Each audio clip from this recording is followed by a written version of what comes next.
Olá, bem-vindo ao Hashtag Educa, nossa conversa sobre educação aqui na Multirio, na NET, no canal 26 e pelo Facebook. Seja muito bem-vindo ao Hashtag, esse programa é feito para você.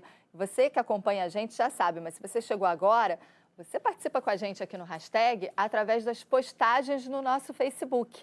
Você entra lá no Facebook da Multirio, o Hashtag Educa está passando agora ao vivo na live para você, e você interage com a gente nas postagens, enviando seus comentários, tirando as suas dúvidas, contando a sua experiência, se você tem alguma experiência com o tema que hoje vai ser debatido aqui no estúdio, ou se você preferir, estiver acompanhando a gente aí pelo conforto de uma tela maior, pela televisão, e estiver com o seu celular do lado, olha, pode mandar para a gente via WhatsApp a sua participação que a gente lê aqui ao vivo no estúdio, viu?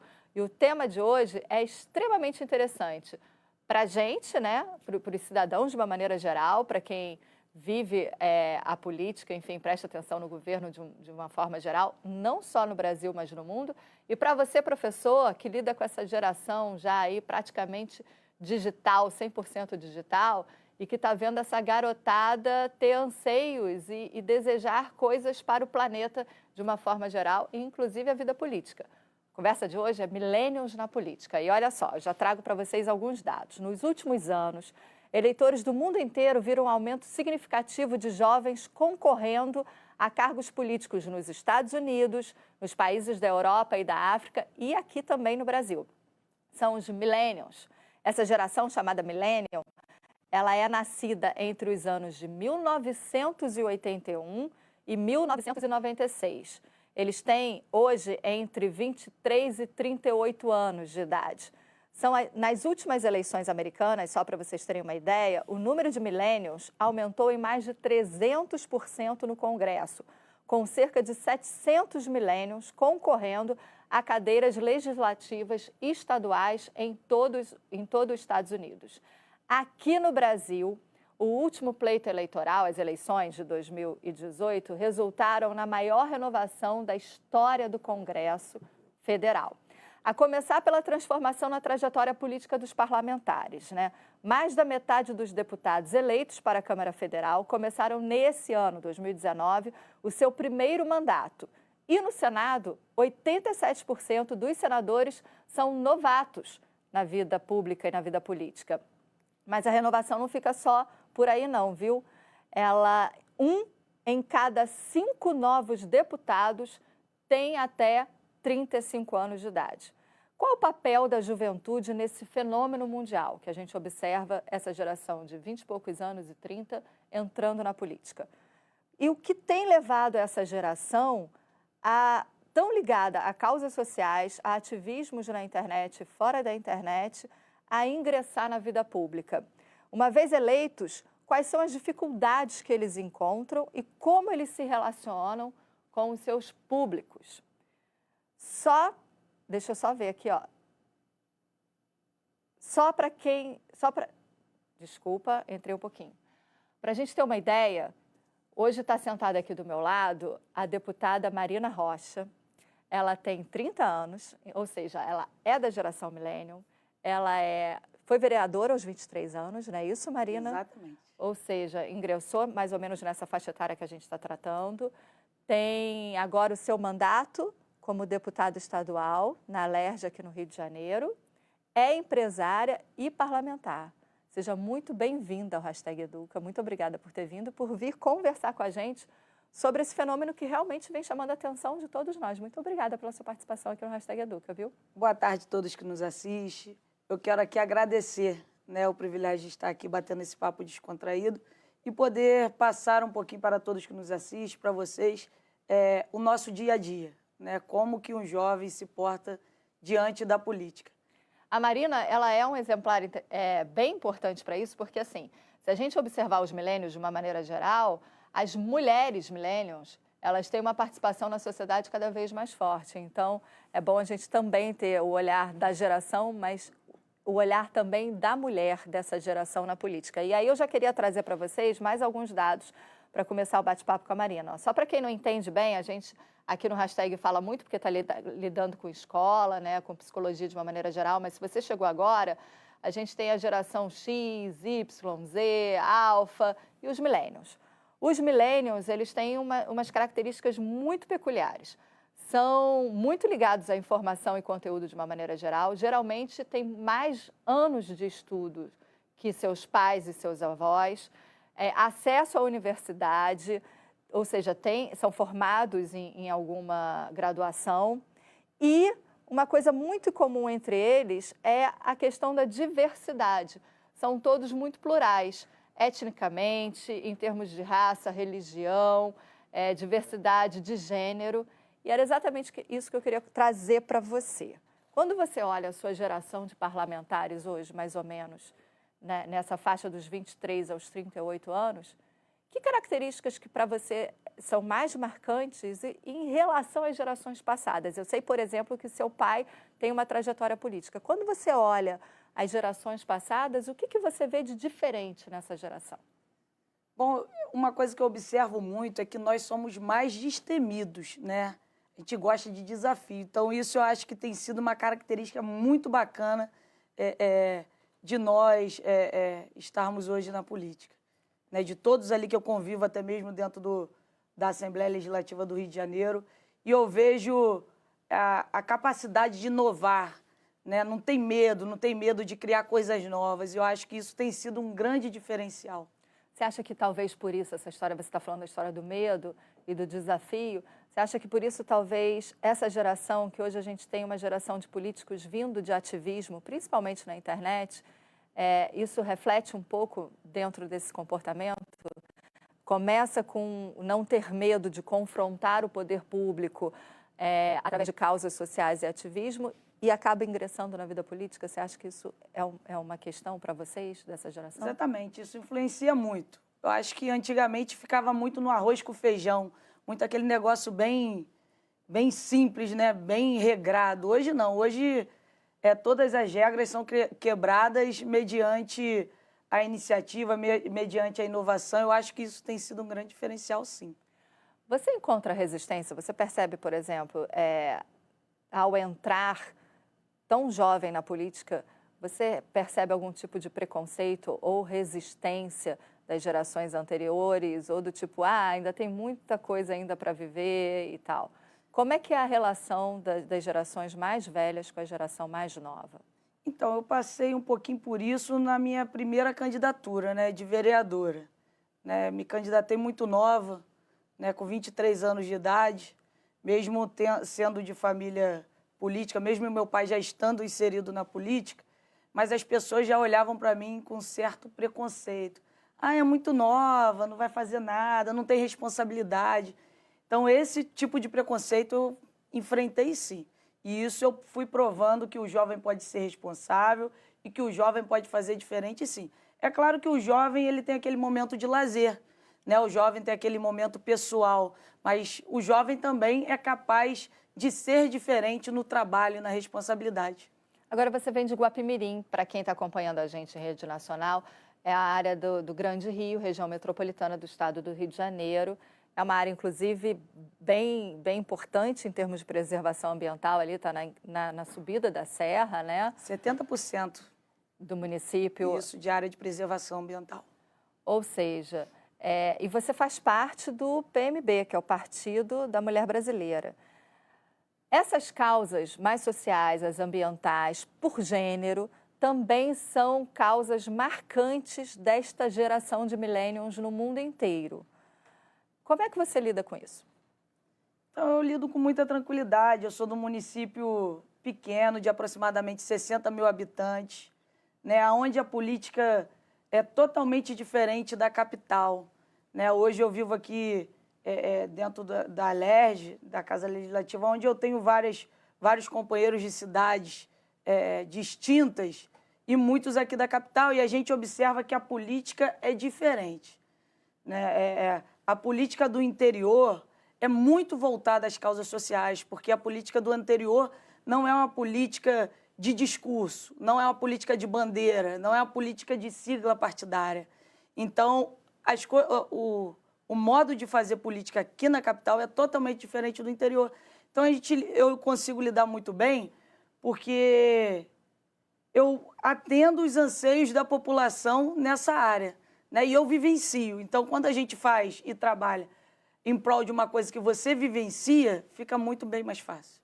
Você, como mulher, tem a bandeira das suas pautas lá na LERJ pela saúde da mulher, né? Exatamente.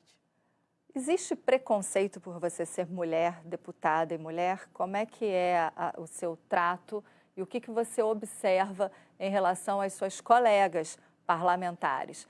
Porque ainda temos majoritariamente no legislativo, tanto no federal, acredito que nos estaduais, no Rio de Janeiro é assim, majoritariamente ainda temos cadeiras masculinas, né? Temos homens parlamentares. Como é que é a relação da mulher parlamentar? Então, sinceramente, eu, Marina, eu não sinto nenhum tipo de preconceito voltada à minha pessoa, né? Graças a Deus, eu transito muito bem e os homens ali da casa, os deputados ali da Assembleia, eles me tratam de maneira muito respeitosa, até em troca de experiências, né? Foi assim também quando vereadora, onde eu fui vereadora com 7 vereadores, né, do sexo masculino, e também não tive esse preconceito, né? Eu sempre consegui transitar muito bem e trocar experiências. Você acha que isso vem mudando ao longo dos anos? Eu acho que sim, porque antigamente os homens não eram acostumados a ter a presença feminina, né, dentro do parlamento. Hoje não, hoje já se tornou quase que normal, acho que está se tornando normal, né? Nós ainda estamos no início dessa transformação, mas é um início que já está claro para eles. Eu acho que essa barreira a gente já conseguiu enfrentar. A gente vai passar agora para vocês um vídeo com experiências de parlamentares millennials no mundo inteiro, inclusive aqui no Brasil, para a gente conversar um pouquinho sobre redes sociais, comunicação, exposição, né, trato com o público. Vamos dar uma olhada aqui? A gente vai soltar agora. Olha só, a gente tem a Alexandria Ocasio-Cortez, deputada americana, 30 anos, democrata, descendente de porto-riquenhos e declaradamente socialista. Ela é a mulher mais jovem a ocupar uma cadeira no Congresso americano. Agora, o primeiro-ministro austríaco, Sebastian Kurz, conservador, 33 anos, vem trabalhando aí com toda a área de direita e a parte conservadora na Áustria.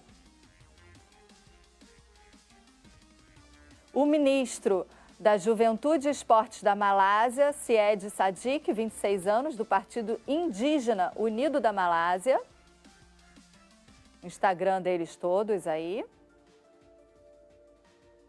Tabata Amaral, aqui no Brasil, 26 anos, deputada federal por São Paulo, atualmente sem partido.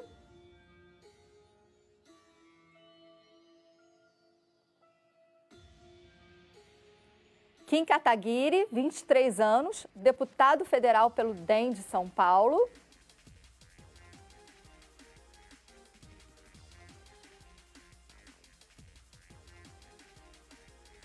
Sâmia Bonfim, 30 anos, também deputada federal por São Paulo, só que pelo PSOL.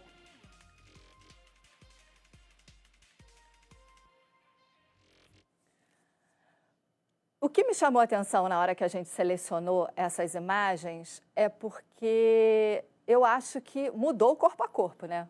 O corpo a corpo agora é feito pelas redes sociais. Você mesma tem suas redes sociais, né? Como é que eu trato com o público por isso aqui? Então, a rede social facilitou muito, né, a comunicação entre o eleitor e o político. Mas falando assim da minha cidade, de Guapimirim, né, e não falando do estado num todo, a rede social nos aproxima, mas precisa do corpo a corpo, né? Por exemplo, eu tenho o trabalho aqui na capital, né, na Assembleia Legislativa, terça, quarta e quinta nós temos sessão plenária, né? Então eu tenho esse tempo aqui. Quando não tem atividade na segunda e na sexta, eu estou no município. Então, se eu não tiver, ainda existe aquele querer, o contato com o político, né? Na cidade pequena tem muito disso. A pessoa quer conversar, quer tomar um café com você. E se você passa ali uma semana sem passar no comércio, a pessoa, olha, a deputada Marina sumiu, cadê você? Então, as pessoas têm essa necessidade na cidade pequena. Agora, aqui na capital, eu vejo que é muito diferente. Eu vejo que os políticos são mais distantes, né, da população. Mesmo porque não tem nem como comparar uma cidade de 60 mil habitantes, né, com o Rio de Janeiro. Então, acho que cada município tem sua característica, cada região. E na minha região, particularmente, a internet facilita? Facilita. Você consegue responder de modo mais rápido? Sim, mas ainda tem que ter o contato. Se não tiver o contato, o eleitor sente falta, o eleitor te cobra, o eleitor vai até para a rede social cobrar a sua presença, né? E tem essa característica ainda no nosso município de Guapimirim.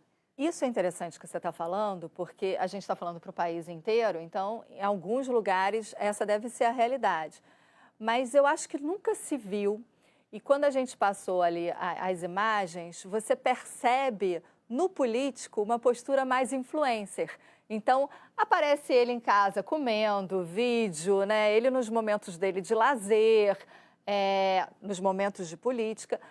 Se a gente depois puder voltar um pouquinho, nas postagens você já vê a própria fotografia trabalhada para a rede social, com manchete, né? Em determinadas cores para chamar a atenção visualmente, você ter isso mais rápido. A gente tem uma exposição, eu acho, muito maior da sua geração política do que os políticos passados. E tudo está na internet, absolutamente tudo, e tudo viraliza, a favor e contra. Como é que vocês lidam com essa exposição, com tanta informação circulando a respeito de vocês, em termos de prática mesmo? Olha, determinada coisa vai sair na internet, vão achar na internet, ou eu preciso me expor tanto. Como é que é essa relação com a exposição? Então, acho que é muito importante, né? Se a gente pegar os políticos antigamente, eles eram tratados como artistas, porque era difícil ver, difícil conversar. A internet modificou isso, até mesmo para saber as ações no mandato do político. E isso foi muito importante para a nossa geração, porque assim a população participa, né, do nosso mandato, da sua opinião, e isso nos aproximou. Eu vejo isso como uma coisa bastante positiva. Eu acho que até mesmo para inibir fofocas, nós políticos, nós somos alvos de muita fofoca, muito fake news. Então, a transparência hoje que tem o nosso mandato inibe um pouquinho isso, inibe um pouquinho a fofoca, porque tudo está no portal da transparência, tudo está publicado, todo mundo tem acesso, qualquer coisa que você queira ver, salário, quem é seu funcionário, está ali para você ver. Eu acho que a rede social, ela nos protegeu mais. Eu me sinto protegida pela maneira que hoje o nosso mandato tem essa transparência e essa visibilidade.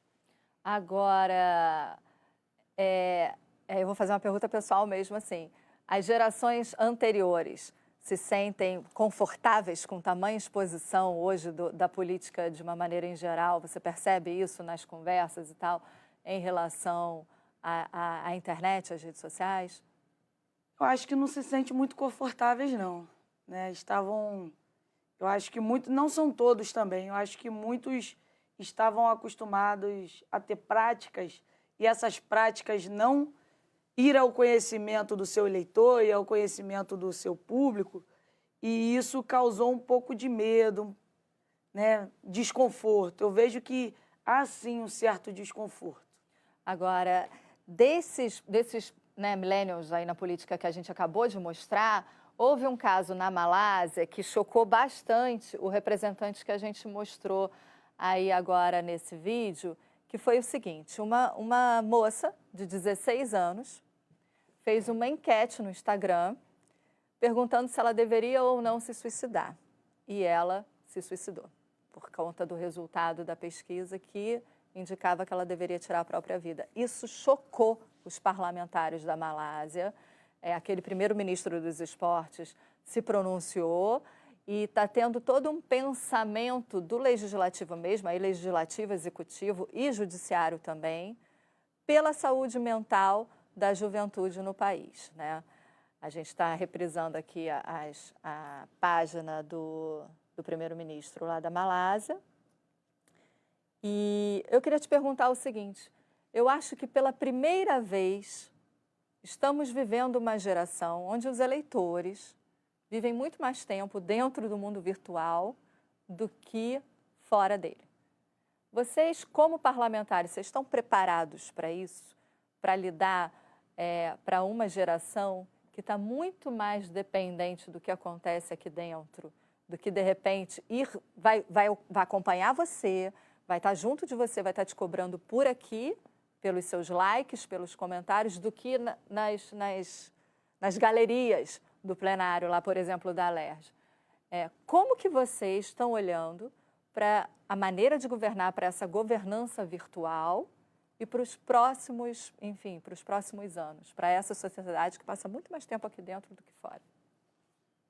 Assim, por um lado é muito bom e por outro lado é muito ruim, né? É bom que você está em qualquer ambiente, você consegue participar, você consegue, né, estar sabendo das notícias, mas ruim por outro lado. Eu acho que a nossa juventude também, ela se perdeu muito, né, com a tecnologia.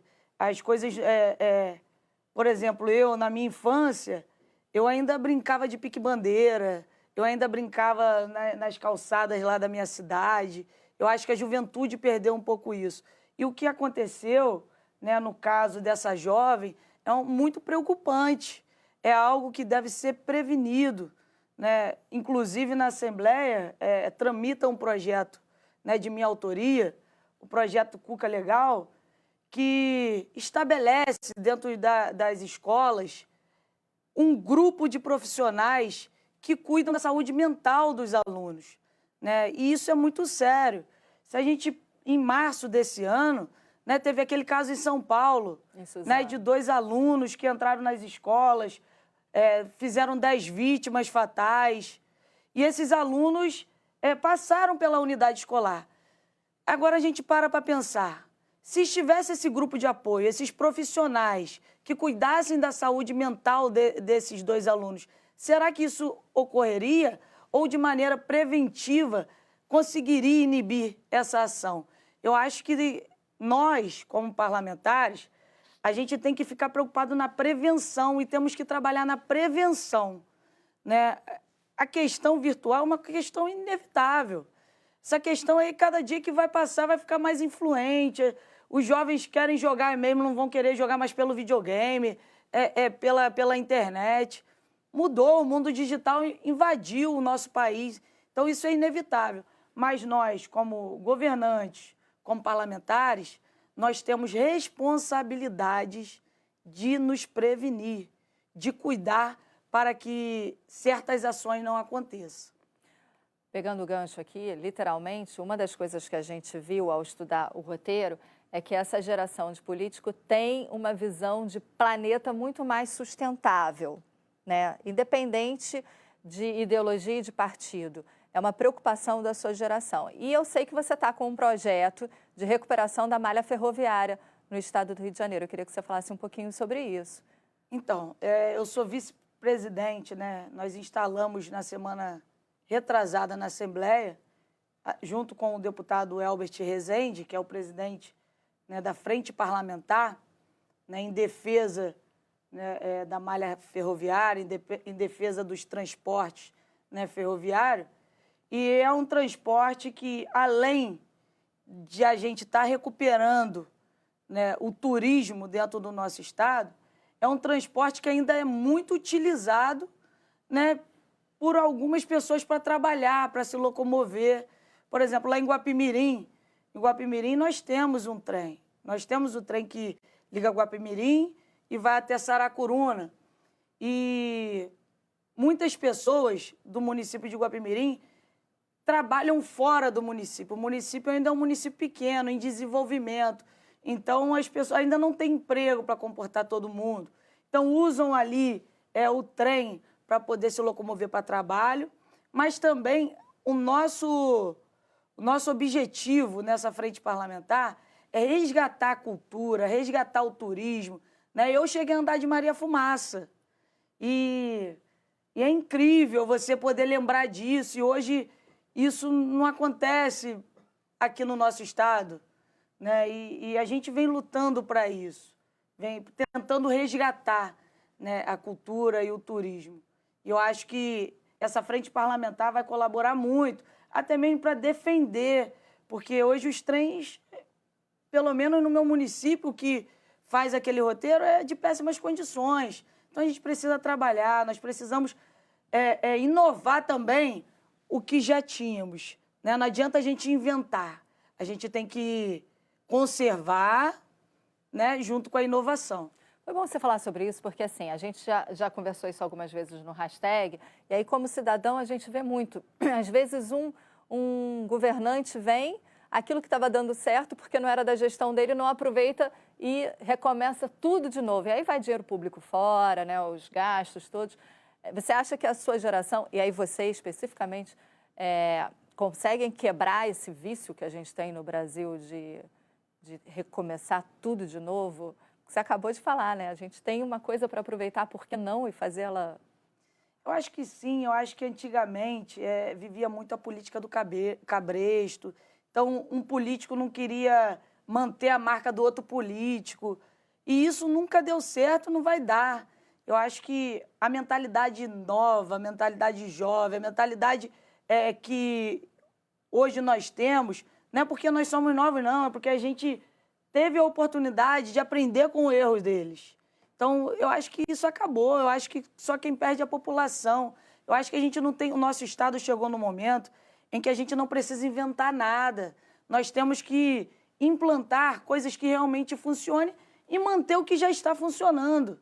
Porque só assim a gente parte para o desenvolvimento. Já pensou, todo escritor que for ali escrever um belo livro e outro pensar diferente, apagar tudo que ele escreveu?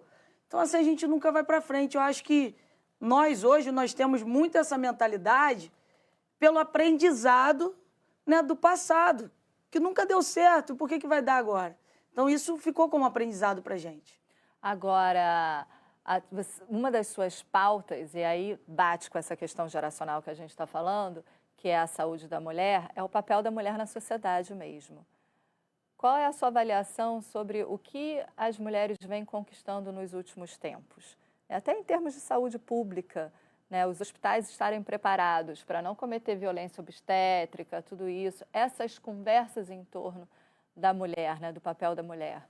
Como é que você observa isso? Eu sou, desde o meu mandato de vereadora, uma coisa que eu sempre preservei foi a saúde. Eu entendo que a saúde, sem saúde seu filho não estuda, sem saúde você não trabalha, sem saúde nós não estaríamos aqui batendo esse papo. Então a saúde é o princípio de tudo na nossa vida.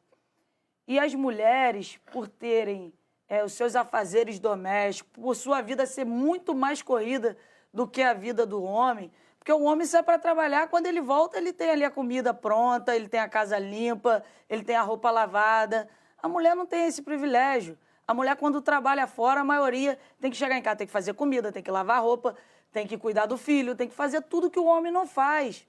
E a saúde da mulher, hoje, dentro do nosso Estado, é uma saúde que é falha. A mulher, com tantos afazeres e com pouco tempo que resta para ela, para marcar uma consulta é um absurdo. Você demora muito tempo, para você fazer um exame, para se prevenir, é uma dificuldade imensa. E isso tem sido pautas que eu tenho abordado, né, na Assembleia, tenho abordado no meu mandato, porque nós precisamos ter mais facilidade para nos cuidar. O nosso tempo já é muito corrido, então não adianta nada a gente criar o Outubro Rosa se a gente não tem facilidade de fazer uma mamografia em tempo hábil, né, com tempo justo, que hoje o sistema SUS não nos dá esse conforto. E eu vejo que hoje as mulheres também, nós estamos quebrando um grande tabu. Antigamente a mulher tinha medo de tudo. A mulher tinha medo de enfrentar o marido dentro de casa e falar que a sua opinião não era aquela. A mulher tinha medo de sair para trabalhar. E hoje não. Hoje eu acho que esse medo no sexo feminino foi rompido. Eu acho que hoje, mediante as políticas estaduais, né, as políticas do nosso Estado, Hoje temos aí a Patrulha Maria da Penha em todos os municípios, né? Municípios do interior. Então, a mulher sabe que se for violentada, ela vai ter um amparo. E antigamente, ligavam para a polícia ia lá. A violência contra a mulher ainda é uma causa, mas que bom que a gente já tem aparatos a esse respeito. Olha, me avisaram aqui que a gente já estourou o horário do programa, já deu. Muito obrigada, Marina, pela sua presença aqui no programa. Eu acho que o que fica para a gente dessa conversa hoje é essa história do desafio e não ter o medo de inovar, né? De romper as barreiras. Obrigada pela sua participação aqui no Hashtag. Viu? Eu que agradeço, foi um privilégio muito grande estar aqui com vocês, batendo esse papo descontraído. E um beijo no coração de todos. Olha só, se você quiser acompanhar aí como a atuação da Marina na Alerj, enviar comentários, a gente disponibiliza aí o link nas postagens da Alerj para você poder entrar em contato, viu? Obrigada, até o próximo Hashtag.